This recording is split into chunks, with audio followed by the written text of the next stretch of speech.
प्यारे प्यारे बच्चों का हमारे इस खूबसूरत से प्लेटफॉर्म यानी हल्ला बोल केमिस्ट्री क्लासेस में बहुत बहुत बहुत स्वागत है। तो चलिए बच्चों, आज हम लोग पढ़ने वाले हैं प्रिपरेशन ऑफ एसिड्स के बारे में। यानी कि आज हम लोग पढ़ेंगे ही नहीं बल्कि बनाएंगे एसिड को। तो वो हमारा कौन कौन सा मेथड होगा जिसके थ्रू हम अम्ल को बनाएंगे। तो देखिए, हमारा पहला मेथड है डायरेक्ट कॉम्बिनेशन मेथड। इसको हम सिंथेसिस मेथड भी कहते हैं। तो कॉम्बिनेशन का हिंदी होता है संयोजन। कॉम्बिनेशन अभिक्रिया हमने इसके बारे में पढ़ी थी केमिकल रिएक्शंस एंड इक्वेशन नामक चैप्टर में। तो अगर आपने पढ़ा हो तो अच्छी बात है, नहीं पढ़ा होगा तो आप लोग देख लीजिएगा। तो चलिए एक बार हम फिर से बता देते हैं कि आखिर कॉम्बिनेशन रिएक्शन है। तो कॉम्बिनेशन रिएक्शन वो रिएक्शन है जिसमें जब एक या एक से अधिक रिएक्टेंट आपस में मिलकर के एक सिंगल प्रोडक्ट का निर्माण करते हैं। याद रखिएगा, you remember, only single product का निर्माण करते हैं। तो इस प्रकार की अभिक्रिया क्या कहलाती है? Combination reaction. इसे हम कहते हैं संयोजन अभिक्रिया। तो देखिए, अब कॉम्बिनेशन मेथड के थ्रू यानी इस मेथड की सहायता से हम एसिड को कैसे बनाएंगे।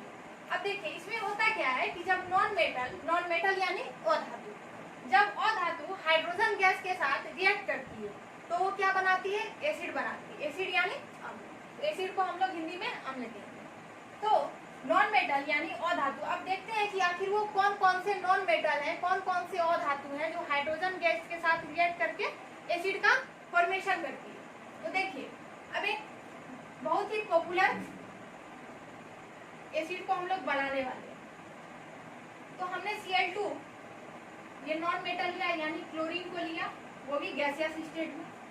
क्लोरीन क्या है? Cl2 गैस, ये गैसियस स्टेट में है, ये नॉन मेटल है। अब ये क्या करती है? हाइड्रोजन गैस के साथ यानी H2 गैस के साथ रिएक्ट करती है। तो हमारा जो प्रोडक्ट होता है वो क्या होता है? HCl।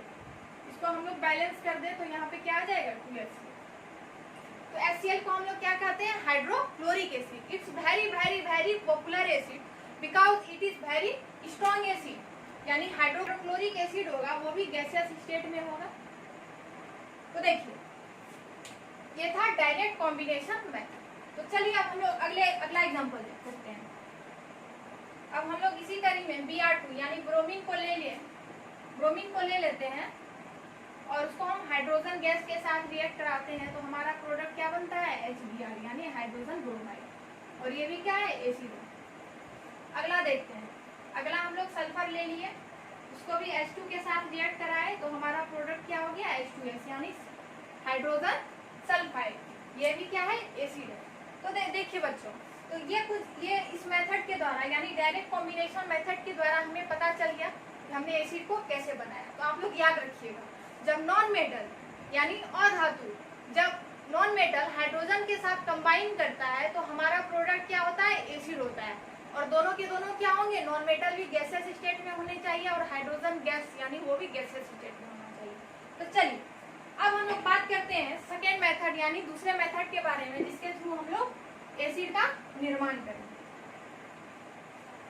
तो बच्चे, अब जो हमारा दूसरा मेथड होगा वो मेथड क्या होगा? यानी कि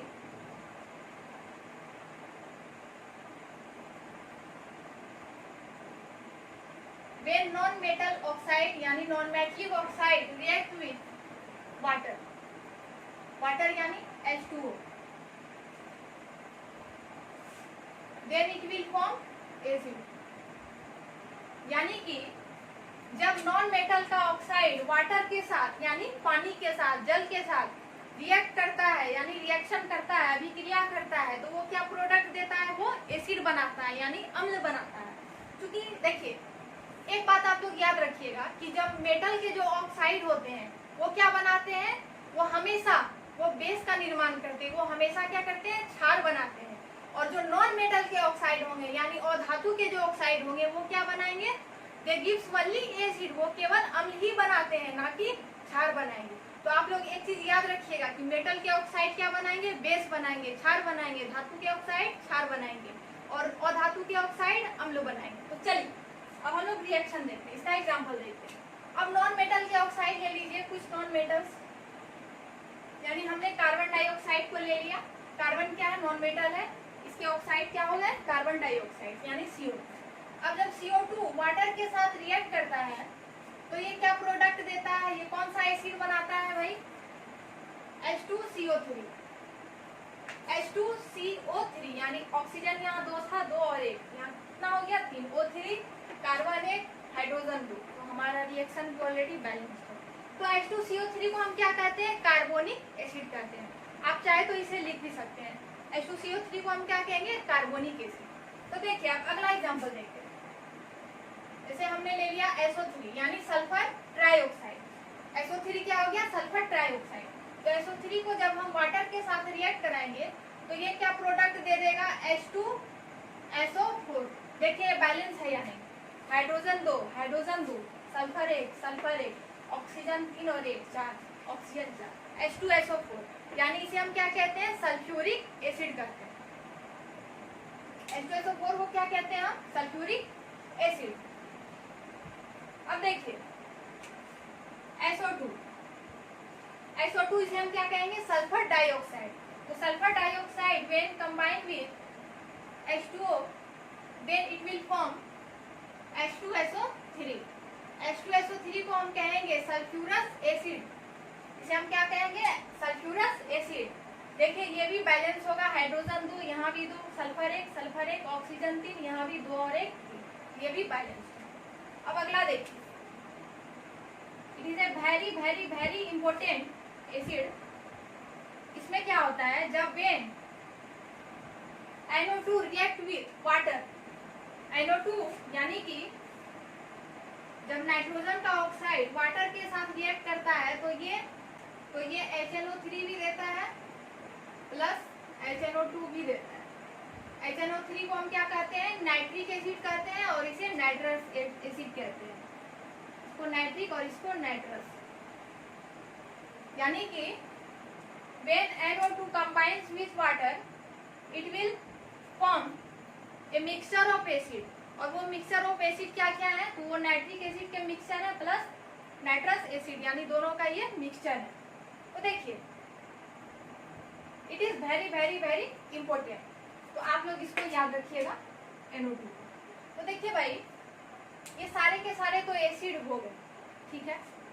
अब जब हम H2CO3 से यानी कि कार्बोनिक एसिड से जब हम वाटर को रिमूव कर देते हैं, when H2 is removed from acid, जब H2CO3 यानी कि कार्बोनिक एसिड से हम वाटर को रिमूव कर देंगे तो ये वापस क्या बन जाएगा, CO2 बन जाएगा। ये वापस क्या बन जाएगा भाई, CO2 बन जाएगा, यानी कार्बन डाइऑक्साइड बन जाएगा। इसे हम कहेंगे एसिड एंड हाइड्राइड। इसे हम क्या कहेंगे, एसिड एंड हाइड्राइड। अब देखिए एसिड एंड हाइड्राइड का मतलब क्या होता है, एसिड तो आप लोग जान ही रहे हैं, और एंड हाइड्राइड का मतलब क्या होता है। देखिए एंड मतलब नॉट और हाइड्राइड यानी वाटर, यानी जिसमें वाटर नहीं, एन यानी नॉट वाटर, हाइड्राइड यानी वाटर, तो जिसमें वाटर नहीं। तो जब हमने H2CO3 से वाटर निकाल दिया, वाटर को बाहर निकाल दिया, वाटर को फेंक दिया, तो हमारा वापस क्या बन गया, CO2 बन गया, यानी कार्बन डाइऑक्साइड बन गया। तो ये क्या कहलाएगा, एसिड एंड हाइड्राइड। तो उसी प्रकार से सेम टू सेम जब हम H2SO4 से वाटर को रिमूव कर देंगे, आफ्टर रिमूवल ये क्या बन जाएगा, SO3 यानी सल्फर ट्राइऑक्साइड बन जाएगा। इसे भी हम क्या कहेंगे, acid and hydride. Same to same ये भी प्रोसीजर इसमें भी होगा, H2SO3 में भी होगा, सल्फ्यूरस एसिड में जब हम वाटर रिमूव करेंगे SO2 बन जाएगा। इसमें भी जब हम वाटर H2O रिमूव करेंगे तो वापस क्या बन जाएगा, NO2 बन जाएगा। इसको हम क्या कहेंगे, मिक्स्ड एनहाइड्राइड। ये क्या हो जाएगा, मिक्स्ड एनहाइड्राइड हो जाएगा। तो चलिए इस चीज को आप लोग याद रखिए। अब हम लोग बढ़ते हैं अगले मेथड्स की तरफ। तो चलिए देखते हैं अगला मेथड क्या है। वो है oxidation of non metal. Oxidation of non metal,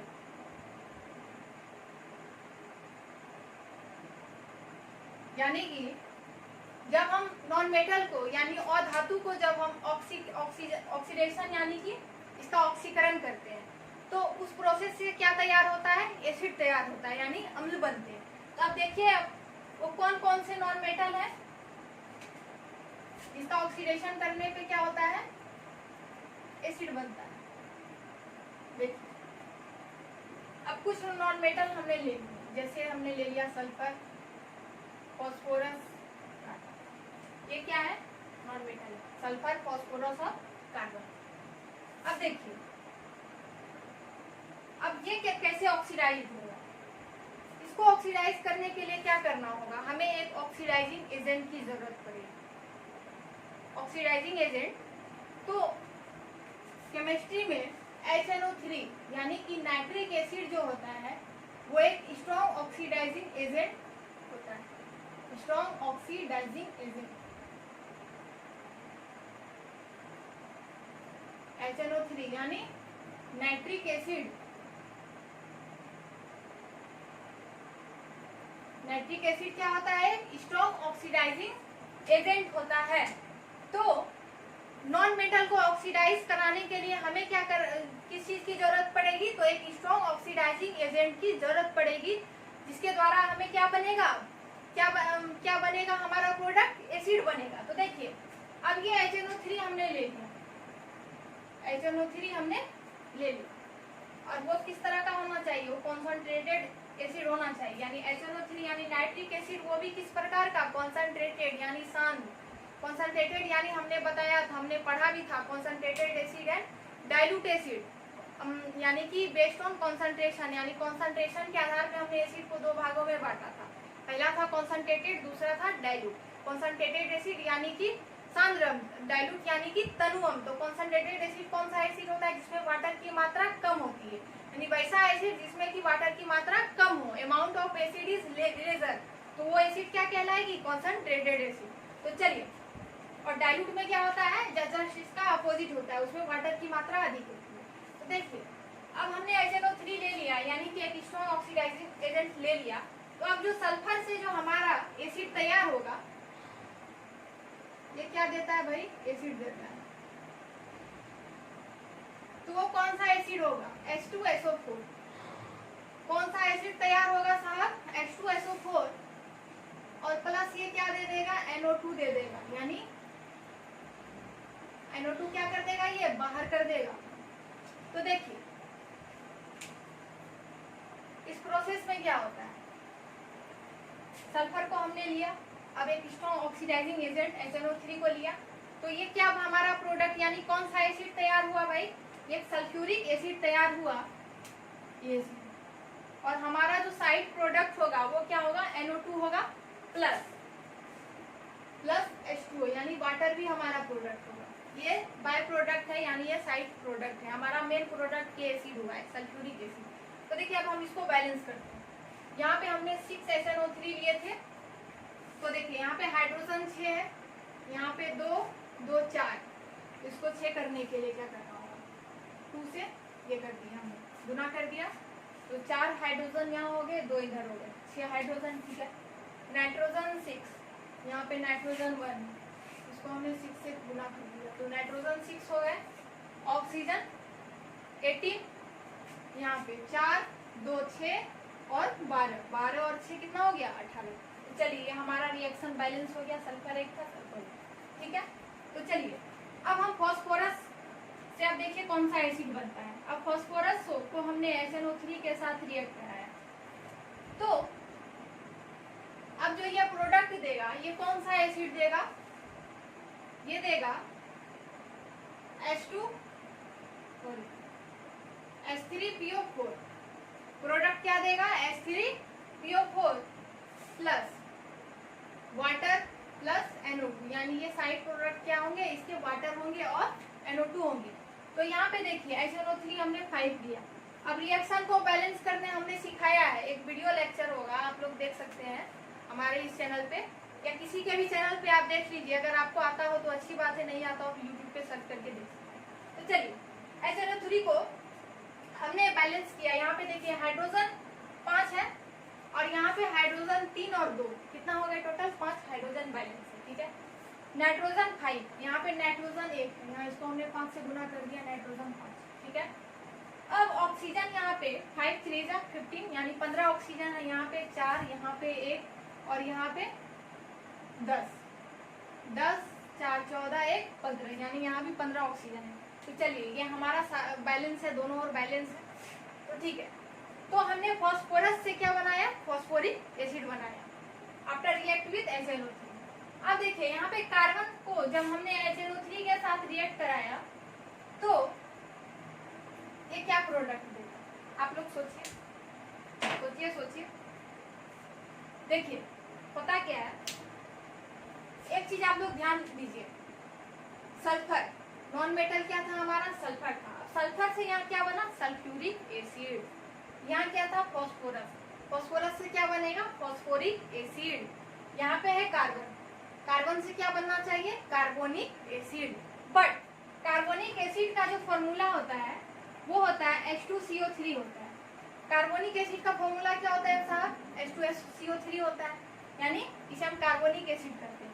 but carbonic acid is only, मतलब दो मिनरल एसिड, यानी कार्बोनिक एसिड ही एक वैसा मिनरल एसिड है, इससे वेरी वेरी वीक एसिड, जो कि बहुत ही वीक एसिड होता है। कार्बन यानी कि जितने भी mineral, all mineral acids are strong acid, but only carbonic acid is a weak acid. तो आप लोग इसको ध्यान रखिएगा, कार्बोनिक एसिड वीक होने के कारण ये इस फॉर्म में एग्जिस्ट नहीं करता है, और वो किस फॉर्म में होता है, वो होगा H2O, वो H2O प्लस CO2 के रूप में रहेगा, और प्लस हमारा साइड प्रोडक्ट क्या बन जाएगा, NO2 बन जाएगा। साइड प्रोडक्ट क्या होगा, NO2 होगा। तो देखिए अब हम इसको रिएक्शन को बैलेंस करते हैं। यहाँ पे हमने 4 HNO3 या 4 HNO3 लिया, हाइड्रोजन 4, यहाँ पे 2, इसको हम 2 से गुना कर देते हैं, हाइड्रोजन 4 हो गया, ठीक है। नाइट्रोजन 4 थे, यहाँ पे 1 है, इसको हमने 4 से मल्टीप्लाई कर दिया, नाइट्रोजन 4। ऑक्सीजन 12, 2 2 4 और 8, 8 और 4 12, ऑक्सीजन 12, कार्बन 1 कार्बन 1। चलिए हमारा रिएक्शन बैलेंस हो गया। तो आप लोग याद रखिएगा ये इस फॉर्म में क्यों हुआ, क्योंकि carbonic acid is only one mineral acid which are weak acid. तो आप लोग इसको ध्यान रखिएगा, रिमेंबर, यानी याद रखिएगा। तो बच्चे ये बात हो गई oxidation of non metal which form acid. अब हम बढ़ते हैं अगले मेथड की ओर। तो हमारा अगला मेथड देखिए क्या होता है। तो अब जो एसिड तैयार होगा वो फ्रॉम सॉल्ट, यानी सॉल्ट को, जब हम किसी सॉल्ट को क्या करेंगे, नॉन वोलेटाइल एसिड के साथ रिएक्ट कराएंगे, तो वो क्या बनाएगा, वोलेटाइल एसिड।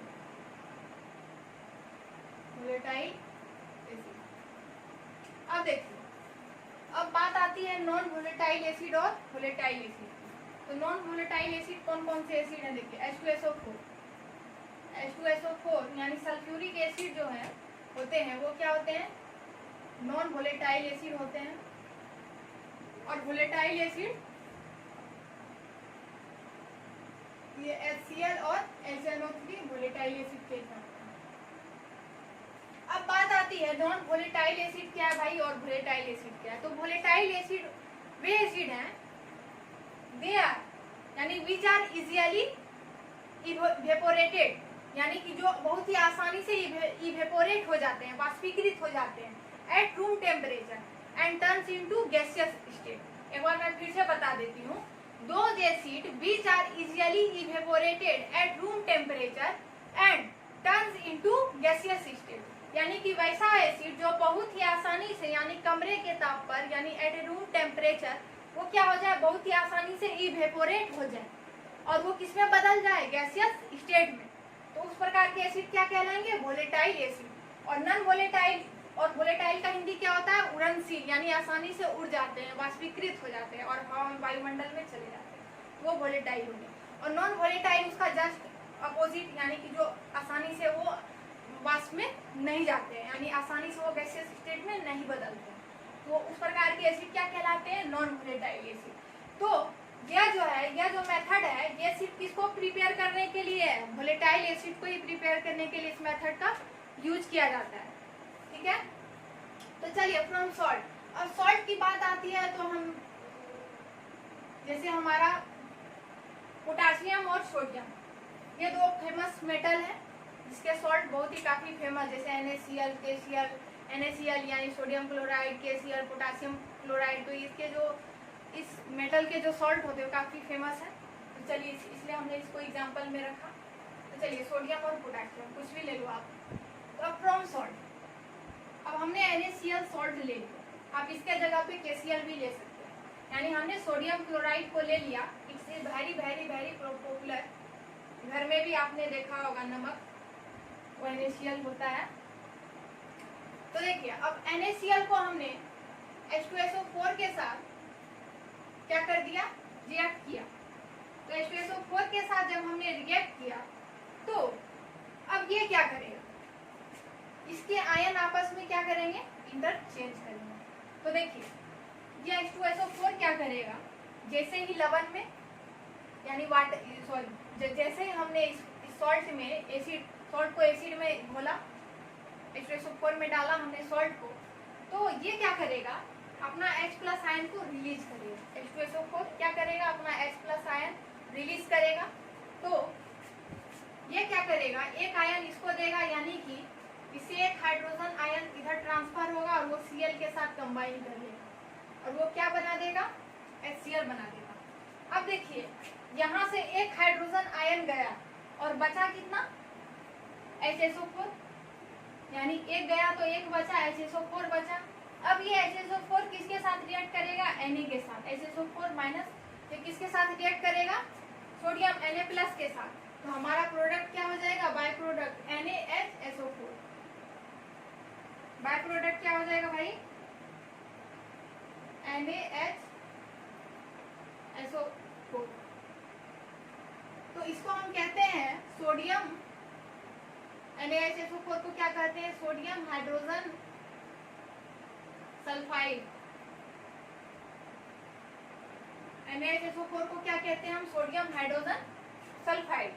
और HCl को क्या कहते हैं, हाइड्रोक्लोरिक एसिड। ये देखिए ये एसिड है, ये कौन सा एसिड है, hydrogen chloride acid, HCl hydrogen chloride, या इसको हम हाइड्रोक्लोरिक एसिड भी कहते हैं। तो NaCl क्या किया, HSO4 के साथ रिएक्ट करके ये क्या प्रोडक्ट बना, HCl बना, हाइड्रोजन क्लोराइड या हाइड्रोक्लोरिक एसिड बना, और साइड प्रोडक्ट क्या हो गया, NaHSO4। अब देखिए यहाँ पे एक बात आती है, हमने पिछली वीडियो में पढ़ा था, यानी पिछली क्लास में हमने पढ़ा था बेसिसिटी ऑफ एसिड्स के बारे में। तो बेसिसिटी ऑफ एसिड क्या था, बेसिसिटी ऑफ एसिड डिपेंड्स करता था number of ionisable hydrogen ion. यानी कि जब हम किसी भी एसिड को वाटर में यानी एक्वस सॉल्यूशन में जैसे हम डालेंगे तो वो कितना H+ आयन रिमूव करेगा, कितना H+ आयन वो रिलीज करेगा, तो वो क्या कहलाती थी, बेसिसिटी ऑफ एसिड। तो हमने सल्फ्यूरिक एसिड के बारे में भी बात की थी। तो सल्फ्यूरिक एसिड की जो बेसिसिटी थी वो क्या थी, 2 थी। यानी कि ये एक्वस सॉल्यूशन में क्या कर रहा था, 2 H+ आयन को रिलीज कर रहा था। बट यहाँ पे ये चीज नहीं होता है, यहाँ पे क्या होता है, ये केवल एक ही H+ आयन को रिलीज करता है। क्योंकि एक H+ आयन को रिलीज किया तो यहाँ यानी कि यहाँ पे HCl का फॉर्मेशन हो गया, हाइड्रोक्लोरिक एसिड का। इसका मतलब क्या है कि बेसिसिटी यहाँ पे बदल गया, बेसिसिटी यहाँ पे क्या हो गया भाई, बदल गया। इसका मतलब हम क्या समझे कि किसी भी एसिड की जो बेसिसिटी है वो फिक्स नहीं है, वो चेंज हो सकती है। यानी कि सॉल्यूशन या फिर सॉल्यूशन जैसे ही वो किसी अलग सॉल्यूशन में जाएगा, डिफरेंट सॉल्यूशन में जाएगा, उसकी बेसिसिटी बदल सकती है। यानी कि डिफरेंट कंडीशन पे उसकी बेसिसिटी क्या हो सकती है, चेंज हो सकती है। तो इस चीज को आप लोग नोट कर लीजिएगा। तो यहाँ पे इसकी बेसिसिटी इस सॉल्यूशन के लिए यानी NaCl के लिए इसकी बेसिसिटी क्या हो गई, 1 हो गई। यानी क्योंकि इसने क्या किया, one H+ आयन को रिलीज किया।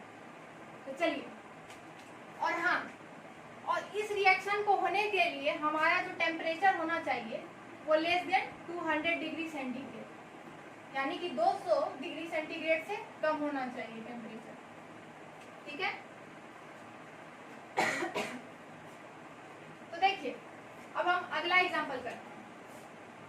अब हम HNO3 बनाते हैं, यानी जब हमने क्या ले लिया, NaNO3 यानी कि सोडियम नाइट्रेट, ये सॉल्ट ले लिया। ठीक है। अब इसको हमने H2SO4 के साथ रिएक्ट कराया, temperature less than 200 degree centigrade. तो अब देखिए हमारा एसिड क्या बनेगा, HNO3। यहाँ पे भी इसने 1H+ आयन ही रिलीज करा, तो इस चीज को आप लोग ध्यान रखिएगा। तो देखिए HNO3 बना, अब यहाँ से एक H यहाँ से रिलीज हुआ है, तो बचा क्या, HSO4- आयन बचा। अब ये किसके साथ रिएक्ट करेगा, सोडियम के साथ, तो यहाँ पे हमारा बाय प्रोडक्ट क्या हो जाएगा, NaHSO4, यानी ये भी क्या बना देगा, सोडियम हाइड्रोजन सल्फाइड। और ये कौन सा एसिड हो गया भाई, ये हो गया नाइट्रिक एसिड। कौन सा एसिड हो गया, नाइट्रिक एसिड। तो अगर हमने यहाँ पे NaCl के जगह पे KCl यूज किया होता तो हमारा यहाँ पे KHSO4 यानी पोटासियम हाइड्रोजन सल्फाइड बनता। ये चीज सेम रहता, एसिड हमारा सेम रहता है, हाइड्रोजन क्लोराइड या हाइड्रोक्लोरिक एसिड ही रहता। और यहाँ पे हमने अगर KNO3 यानी पोटासियम नाइट्रेट ले लिया होता तो यहाँ पे KHSO4 यानी कि सेम टू सेम वही बनता, पोटासियम हाइड्रोजन सल्फाइड। तो चलिए ये मेथड थे वोलेटाइल एसिड को प्रिपेयर करने के लिए। तो आई होप कि आपको ये वीडियो पसंद आई हो, अच्छी लगी हो और समझ में आई हो। तब तक के लिए thanks for watching and all the very best.